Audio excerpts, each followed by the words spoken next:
Apa yang harus dilakukan sekarang? Mengapa ini bisa terjadi? Aku sudah berhati-hati mengendarai motor dengan laju normal, tidak balap. Aku tidak balap.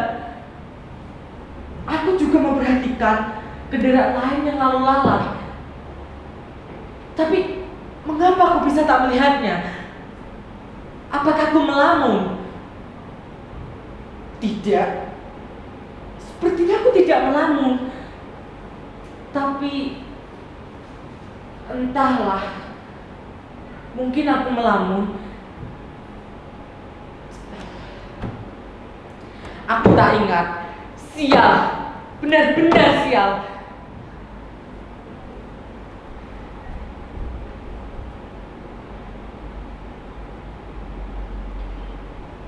Bagaimana kalau Tuan dan Nyonyanya mulai mencarinya? Dan bagaimana kalau ada yang melihatku melakukannya? Tuan dan Nyonyanya akan mulai membuat pengumuman dan menyebarkannya ke media sosial, lengkap dengan fotoku, nama sekolahku, bahkan alamatku. Netizen akan mulai menghujatku, menyebarkan fotoku, foto sekolahku, foto ibu, bapak, kawan-kawanku, semuanya. Habislah aku. Duh, bagaimana ini? Apa yang harus kulakukan?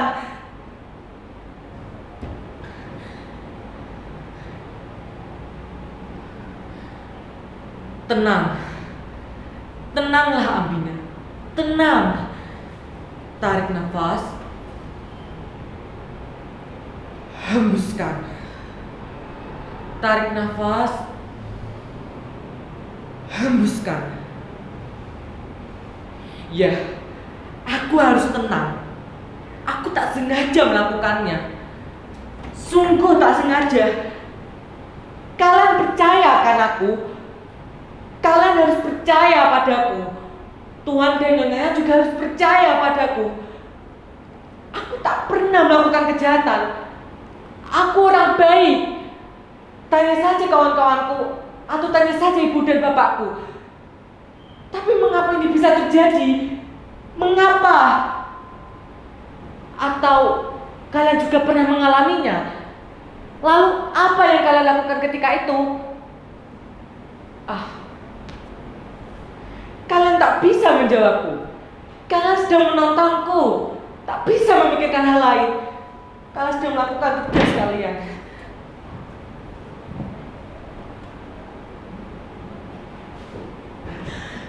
Ambina, apa yang kau lakukan? Kau bisa mati jika membekap wajahmu seperti itu.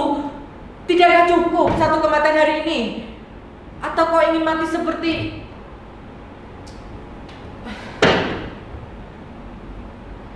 Tolonglah aku. Tolong. Kalian harus menolongku. Pada siapa lagi aku harus meminta pertolongan? Pada siapa? Aku benar-benar tak sengaja melakukannya. Aku tak melihatnya. Tiba-tiba dia sudah ada di sana. Dan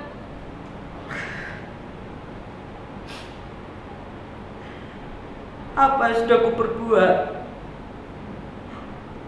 Aku baru saja pulang setelah mengerjakan tugas dengan teman-teman. Kami hanya mengerjakan tugas, ngobrol, makan, lalu pulang.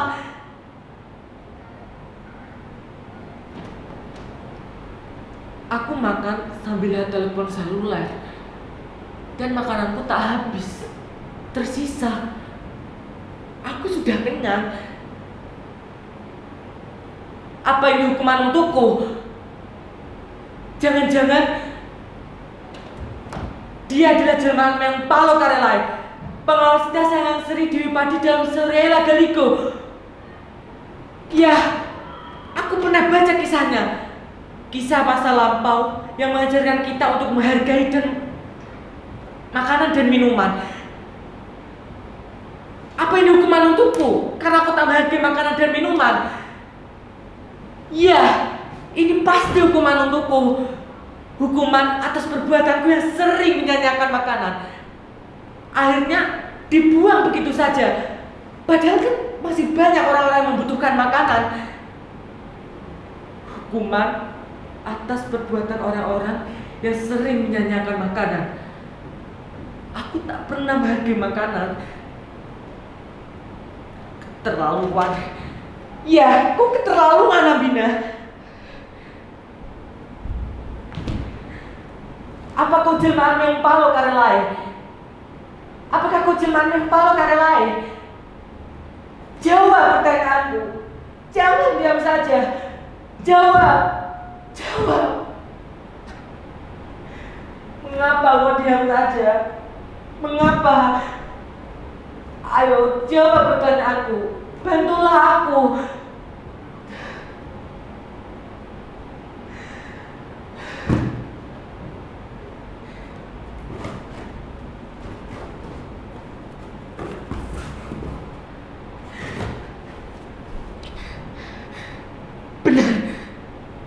Benar dugaanku. Dia memiliki 3 warna.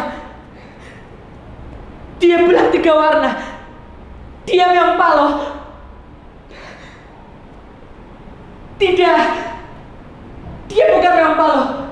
Ini bukan hukuman. Dia tidak menjawab pertanyaanku karena dia sudah mati. Dia bukan jelmaan siapa-siapa. Dia juga bukan jelmaan saya yang sering daripada itu. Itu hanya mitos. Mitos yang bernilai kearifan agar kita menghargai bahan pangan yang telah menghidupi kita sejak dulu. Aku mengakui aku salah. Aku akan belajar menghargai makanan.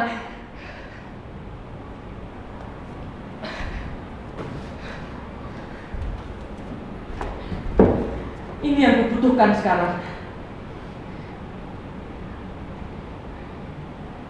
Jadi dia telah dipelihara oleh orang-orang Mesir sejak tahun 4000 sebelum Masehi untuk menjaga bahan pangan dari jarahan tikus. Dia dianggap sebagai jelmaan Dewi Bastet dan bahkan diperlakukan layaknya manusia. Siapapun yang membunuhnya akan menerima balasan dibunuh juga. Hah? Apa?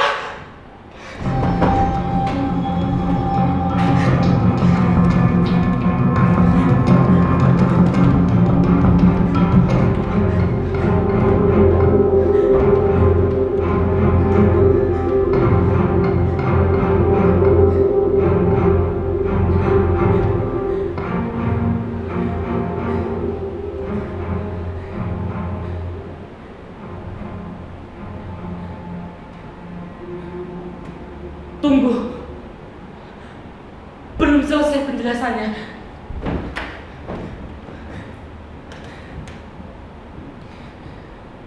Tradisi Mesir kuno inilah yang disebut-sebut sebagai penyebab munculnya mitos. Mengubur yang mati dapat mencegah nasib sial. Aku tahu sekarang. Aku akan menguburnya. Ya, aku akan menguburnya. Tapi bagaimana kalau tuan dan neneknya tidak terima dan malah balik menuntutku? Bagaimana kalau tuan dan neneknya menyeretku dan memenjarakanku ke polisi? Ya Tuhan, ini sungguh menakutkan. Aku tak bisa memikirkan lagi semuanya. Ini membuatku tertekan. Ya Tuhan, apa yang sebenarnya terjadi? Aku mohon, hiduplah kembali. Maafkan aku. Maafkan.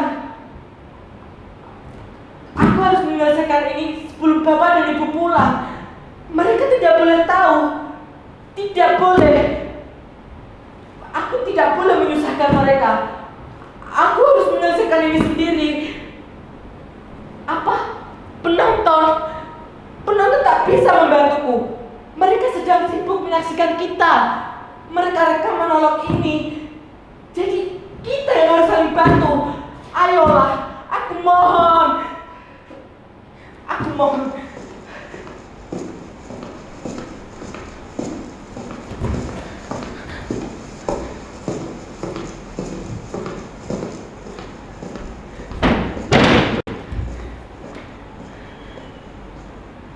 Siapa itu?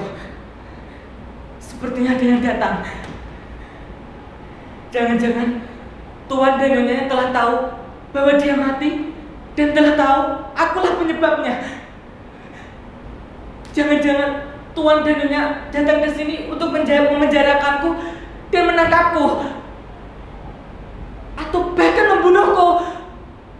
Jangan-jangan tadi adalah orang-orang suruhan Tuan dan Nyonyanya yang bertugas untuk membunuhku. Iya, membunuhku.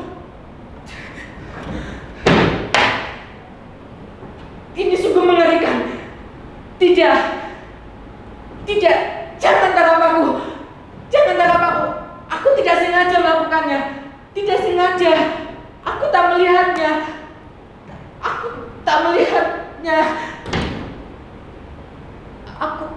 Aku mohon, jangan bunuh aku.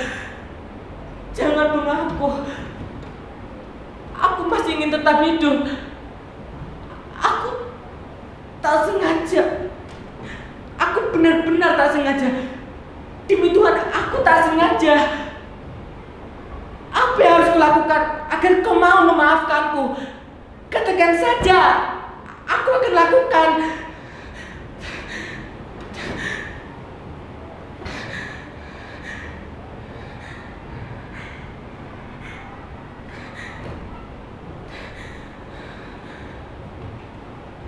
Tidak, aku tak sengaja melakukannya. Benar-benar tak sengaja. Dan ketidaksengajaan patut dimaafkan. Aku mengakui aku lalai. Aku akan bertanggung jawab atas semua kelalaianku. Ya, aku akan menguburnya. Aku juga akan bicara kepada Tuan dan Nyonyanya atas semuanya yang telah terjadi. Ya, aku akan bicara semua yang telah terjadi. Jujur itu lebih baik. Ya, aku harus jujur.